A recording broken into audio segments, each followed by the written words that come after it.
আমি এই যে গোপন সূত্রে খবর পাইছি হানিফ ভাই খাজা হোটেল খাইতে হয়েছে। হেবাটা তো জীবনে একা খাইতো না, হেবাটা নিশ্চিত কারো না কারো লই আইছে। আজ যাতে না তো দইরাম আমরা হালে আরেকজনের ট্রিট দেওয়া আজ যা বাইর করাম। কি তো ভাই কাহিনীটা তো বুঝলাম না, আপনি কারে লইছেন ট্রিট দেওয়ার লেগে? আমরা হালে আপনি আরেকজনের ট্রিট দেন।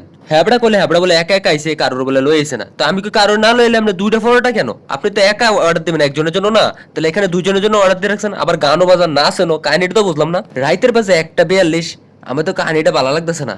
হেবাটাতে বীর ওর গানে নাচতেছে, হেবাটার কি আবার জিনেমিনের দলও নেই।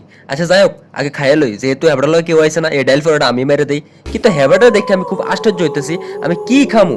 হেবাটা দিয়ে এক বাজি বারবার লাড়তাছে, আবার চাই দিয়ে কচ্চর কচ্চর ফেজও খায়। চাই হেবাটা দেয়া দিয়ে আমি কুতুর খাইয়ে চাই। ও মা গো কি হিস, চোখ দিয়ে পানি না পরে। বাদ দেন, মাগনা যেহেতু খানা খাইছি, আগে খাইয়া লই, পরে কত হইব। কুদ্দুর পরে ওয়েটার কাকা আয়া কয় আমার একটু সুন্দর করে ছবি তোলেন চান। আমার দেখতে পুরো সালমান শাহর মতো লাগে না? আমি কই খাইছে রে বাইরে যদি জিনে ধরে হেবাডারে তাইলে ফরি ধরছে। এতক্ষণ দেখলাম শুধু বাইরে নাছে, এখন তো হোটেলে সবাই নাছে। বাইরে এরকম অস্বাভাবিক বাজি লাড়ালে দেখে আমার ডরে লাগতাছে। পালাই বেলা এনতে কাটতে ফরি। ভাই আমি যাইও, আপনি থাকেন।